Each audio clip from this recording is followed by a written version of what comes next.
Mom gives birth, then nurses realize he isn't a baby. A baby boy with thick black hair has become the newest member of a werewolf family. According to legend, the arms, face and back of the unidentified child are covered in a thick layer of black hair that will become coarser as he grows older. Furthermore, Manisha Sambhaji, 22, from Pune in central India, is heartbroken that her baby has inherited the same genetic disease that has plagued her for most of her life. I've always felt terrible when I looked in the mirror, and now I'm worried about how my child will cope with the same trauma, she explained. My sisters and I were constantly tormented, and we were given nicknames such as Ghost, Bear and Monkey. I'm brokenhearted knowing that my son would have to go through the same anguish and suffering that I went through. The 5-month-old baby boy, who has not yet been named, has acquired a rare gene from Manisha's father, which makes him a carrier of the gene.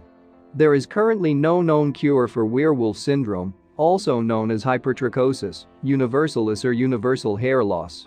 It is so rare that only 1 person in a billion is affected by it.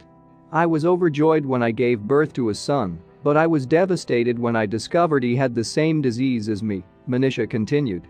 I was completely shattered. I began to question whether I had been cursed or whether I had made a mistake in life for which God was punishing me and my son.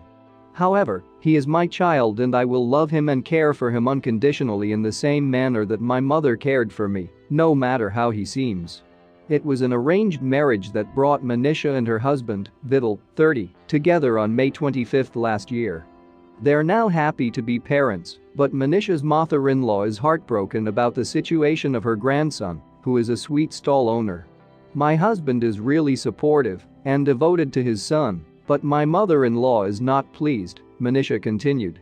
She constantly is complaining about how he isn't good or that he isn't a beautiful kid, she said. He is unsightly and has the appearance of a monkey. My feelings are wounded and angered, but there's nothing I can do about it. Manisha and her 2 sisters, Savita, 30, and Sitri, 19, made international news in 2012 when they were arrested for allegedly stealing a car. As a result, they visited with doctors and discovered a hair removal cream that they can apply for every 4 days to get rid of their excess facial hair. My mother-in-law has already forced me to use the same cream on my child, but his skin is too sensitive for it, she continued. He's a small baby who is not yet ready to be exposed to such creams. He screamed in agony as his flesh turned bright red.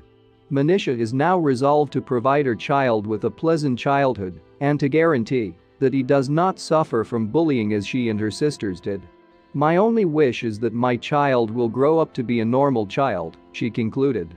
I hope he's accepted into a school and has given all of the opportunities that other children are given. I don't want him to go through what I had to do, and my sisters have gone through. Our childhood was horrible, and we were institutionalized because people couldn't cope with the way we appeared. I can only hope that people would be more understanding and compassionate towards my son. In another similar story, a mother's fears as her daughter inherits the rare werewolf syndrome. I grinned as I sank back into my bed. Weary. The cries of my newborn daughter filled the room. How is she doing?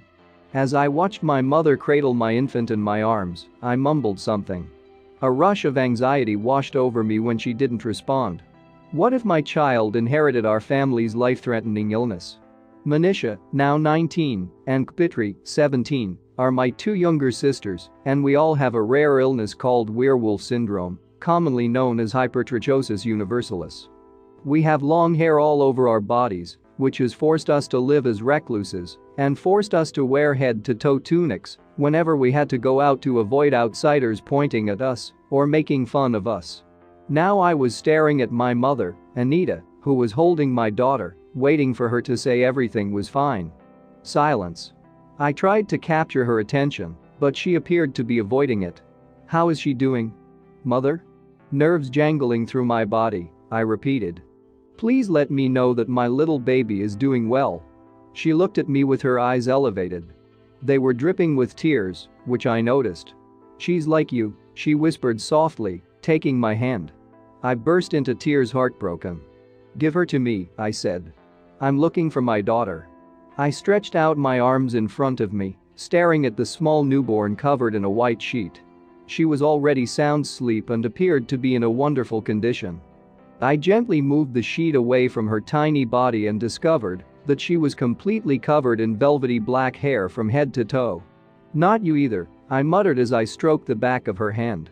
I could imagine what she would have to go through and how difficult her life would be. "I'll be here for you," I assured her as I knelt down to kiss her. Would it, however, be sufficient? I'd been born with black hair, just like my daughter. Two of my sisters had done the same. My father had the hereditary ailment and had handed it down to us when he died in 2007. There was no cure, and the only way to get rid of the hair was to use hair removal lotion every day. But the problem wasn't only with the hair. Our looks were also distinctive, with big noses and wide faces. Mother, on the other hand, constantly expressed her love for us, and I would do the same for my daughter. But it wouldn't be simple. The hair that covered me got longer and coarser. As I grew older, my sisters and I were shunned by our society. In Western India, we used to stay inside, never going to school or playing outside, because we were afraid of being called names and laughed at. People used to scream and shout, "Here come the animals," whenever we stepped outside, whether for a doctor's appointment or to see relatives. "Please, Mama," I would beg, "don't send us to school, please. The taunts are too much for us." It was more comfortable to stay in the familiar settings of our family in the house. Fortunately, we have three more sisters who are normal: Swathi 23, Dipali 21, and Lakshmi 14. They have always been a big source of support for us, but they never will really comprehend our suffering. Mother used to cover us in long tunics with only our eyes visible when we had to venture out to protect us. Alternatively, she would take shortcuts through abandoned lanes, but as soon as somebody noticed us, the entire village would come out to stare or humiliate us. The physicians informed us that there are just a few hundred cases of werewolf syndrome on the globe and prescribed hair removal cream. It was a time-consuming procedure, as we had to apply the lotion virtually every day, but it was effective. My sisters and I, on the other hand, were too embarrassed and scared to leave the house. As the years passed, I became increasingly concerned that I would never be able to marry and start a family of my own. "We'll find you a good spouse," my mother promised frequently, but I didn't believe her. After all, who would marry me? I used to think. But after my father died of a heart disease, my mother, who was working as an assistant in a local healthcare center, vowed to find me a decent husband. Milind Moner Karand. His family was pals with other villagers who were aware of my predicament. His parents agreed, but I wasn't sure if he was aware of it. I couldn't inform Melinda, 29, about my illness since it was an arranged marriage, but I couldn't meet him beforehand because it was an arranged marriage. In May of 2012, we tied the knot on my wedding day. I couldn't contain my joy. It was all I had hoped for. After all, I was embarking on a new adventure. Milan and I didn't know one another, but we both trusted and believed in our parents' judgment and decisions. Milan was partially sighted, but when he touched my arm, he inquired as to know why I had such hairy skin. "It's not like other people," he explained. He was quite kind when I mentioned my inherited problem. I was pleased to have married such a considerate man. I moved in with Milan and his parents in the next town, and life quickly settled into a routine of regular housework and caring for my husband and in-laws. I was overjoyed. My mother, on the other hand, was always concerned about me. She texted and called me all the time. "Are you all right? How do your neighbors treat you? Has someone been mean to you?" she inquired. She was afraid that my new community would reject me and begin to verbally abuse me.